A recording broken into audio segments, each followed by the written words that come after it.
నమస్తే అందరికీ welcome to భాగ్య వంటిల్లు. ఈరోజు కర్బూజా ఖర్జూర పాయసంతో మీ ముందుకు వచ్చేసానండి. దీనికోసం ముందుగా సగ్గుబియ్యాన్ని హాఫ్ కప్ తీసుకుని బాగా వాష్ చేసి 20 మినిట్స్ మనం నానపెట్టుకోవాలండి. దీన్ని పక్కన పెట్టుకొని ఇది ఉడికించుకోవడం కోసం మరొక బౌల్ మనం స్టవ్ పైన పెట్టి ఫుల్ గ్లాస్ వాటర్ వేసి బాగా మరిగిన తర్వాత ముందుగా నానపెట్టుకున్న సగ్గుబియ్యాన్ని యాడ్ చేసి 100% కుక్ చేసుకోవాలండి. ఇది బాగా కుక్ అయిన తర్వాత ఇలా దగ్గరికి అవుతుందండి. సో ఈ స్టేజ్లో మనం స్టవ్ ఆఫ్ చేసి బాగా చల్లారి పెట్టుకోవాలి. అలాగే ముందుగా మస్క్ మెలూన్ నేను ముక్కలు కోసి ఫ్రిడ్జ్లో పెట్టుకున్నానండి. ఎంత చల్లటి ముక్కలు తీసుకుంటే అంత టేస్టీగా ఉంటుందండి. సో చల్లని కర్బూజా ముక్కలు అలాగే ఖర్జూరం కూడా సీడ్స్ తీసి 8 నుంచి 10 ఖర్జూరాలు మనం అదే మిక్సీలో యాడ్ చేసుకుని మెత్తగా పేస్ట్ చేసుకోవాలండి.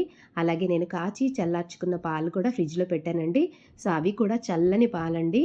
ఇది మిక్సీ అయిపోయిన తర్వాత కొంచెం థిక్ అయిపోతుంది. సో ఆ కన్సిస్టెన్సీని అడ్జస్ట్ చేసుకోవడం కోసం మనం చల్లని పాలు యాడ్ చేసుకొని మరొక్కసారి బ్లెండ్ చేసుకొని మనం ఓపెన్ చేసి చూస్తే ఇలాంటి షేక్ రెడీ అవుతుందండి. దీన్ని నేను ఫిల్టర్ చేసుకున్నాను. ఎందుకంటే ఖర్జూరం బ్లాక్గా కనిపిస్తుంది కదా, కలర్ఫుల్గా కనిపించడం కోసం నేను ఫిల్టర్ చేశాను. కావాలంటే డైరెక్ట్గా తాగొచ్చు. అంతేనండి, మనం చల్లార్చి పెట్టుకున్న సగ్గుబియ్యంలో మనం రెడీ చేసుకున్న ఈ మిల్క్నంతా కలిపేసి చక్కగా కలుపుకొని మనం చివరిలో కొంచెం ఖర్జూరాలు అలాగే కొంచెం కర్బూజా ముక్కలు కొన్ని డ్రై ఫ్రూట్స్, నేనైతే బాదం పిస్తా జీడిపప్పు వాడానండి. మనకు కావాల్సిన డ్రై ఫ్రూట్స్ యాడ్ చేసుకొని బాగా కలుపుకొని తాగడమేనండి. ఇది కడుపుకి చాలా చల్లదనం చేస్తుందండి. అలాగే స్పైసీ ఐటమ్స్ ఏమైనా తిన్నా మనం ఆ బ్యాలెన్స్ చేసుకోవడం కోసం స్పైసీని ఇది మనకి చాలా హెల్ప్ అవుతుంది. ఎలాంటి షుగర్ వాడలేదండి నేను ఇక్కడ. చాలా బాగుంటుంది. తప్పకుండా మీరు కూడా ట్రై చేయండి.